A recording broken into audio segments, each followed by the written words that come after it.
So in this task, which is based on Crosstab queries, we're going to use the previous file from task 10Q. So what is Crosstab query first of all? Crosstab actually, it's a type of select query, or it's a very detailed one where you can see the summary of your table, and it is quite similar to what we use in spreadsheet where we previously used in their tasks and activities. We use the pivot table. It's quite similar to the pivot table. What we're doing in the pivot table, we're summarizing the table. So we can do the same thing as well in Access. We have the Crosstab query. We can get a summary of the tables that we wanted. So here over in task 10R, we're asked to count the number of people with each discount value in each area identified in address 3 field. Use the discount value as column headings. Okay. So one of the keywords to find that this is a crosstab is the word count or sum. I'm sure it's not always all the time, but there will be some of the clues. One of them is these words, especially the word count, because it is going to summarize for you the number of the people. So that's a type of summary. And they're telling you to count the number of people in each discount. So in Crosstab query, usually you're required for 3 values. One of them is going to work as a column. It's going to be column wise. So here in column wise is going to be column heading, which is going to be the discount. So discount value will show as a column. And then the second value always given as a row heading. So either you will be mentioned as column heading or row heading, and which field will be. If it is not mentioned, then you have to use your own logic and your own way to decide which one is going to be the column and which one is going to be the heading. As a row heading. So in this case, we're going to get address 3 as a row heading. There will be a third value, which is going to be as a count summary. That value, usually we can use the IDs or the primary keys. So now let's go back and start to add the query. So over here, we can add the Crosstab query in any of those ways. I always prefer to use query design, but I'm going to recommend you whenever you're using Crosstab, go to query wizard. After I explain in query wizard, I will show you also how to create it in query design. So you will find the second option over here. It's written Crosstab query wizard. The first question, they're asking you which table you're going to use. So obviously, as the details about to count the number of people, that's going to be from the customer table. If you're mistaken, you're wrong, you can just delete it and check the tables from here and decide which table is the Crosstab query going to be. So it's the customer one. So the second question is which field values you want to use as a row heading. As mentioned from the question paper, row heading is going to be address 3 because this is going to be column heading. So row heading is going to be address 3. So you have to add it. The second question, which one is going to be the column heading? So it's going to be, as already mentioned, discount.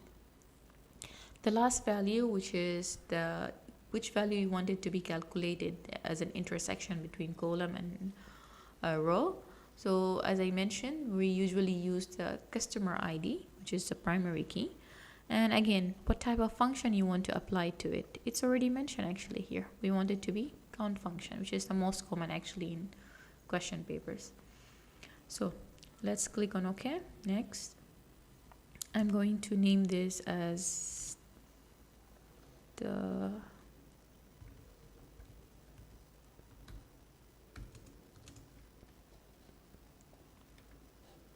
Alright, as you can see here, we got the address as a row heading, and we got the discounts with the column heading. And if you checked it over here in design query, this is what we're going to do in a design query. You can see it's just added over here as the field 1, the first field 3, which is added as a row heading, discount added as a column heading, ID as a value. Those are the 3 values that added. The third one, it got added automatically, which is the same one, the customer ID. It got added, but they count it in a total and they put it as a row heading. So you will see it over here next to this row heading. So I have this as a row heading, address 3, and I had also the total number of customers as a row heading. Okay, we can save this and I will show you the other way to create it. So I showed you previously how to use the query wizard. Now let's use the query design. Actually, it's your complete freedom to decide which method you want to use. So let's add the customer table. And then before actually that, you can see over here I have some option. This is the normal query, and over here I have the Crosstab query. So just change it into a Crosstab. Alright, you can see that the fields here will change a bit. You can see that, right? So you got a Crosstab query over here or a field. Alright, so what I need is I need discount, I need address 3, and I need customer ID. So the first one is the discount. So discount actually is going to be Crosstab as a column heading as mentioned in our paper. And we don't have any sort so far. And one more thing we need to apply is the group by. Okay, that's it. So let's apply it for address 3. Address 3 is going to be a row heading, while customer ID is going to be a value. Okay, I still have one more point to apply, which is the group by. So this is my calculated field, right? The intersection. So do you want to summarize it? Do you want to count it? Or what exactly you want to do it? Obviously, it's count. So let's run it over here. It's the same answer.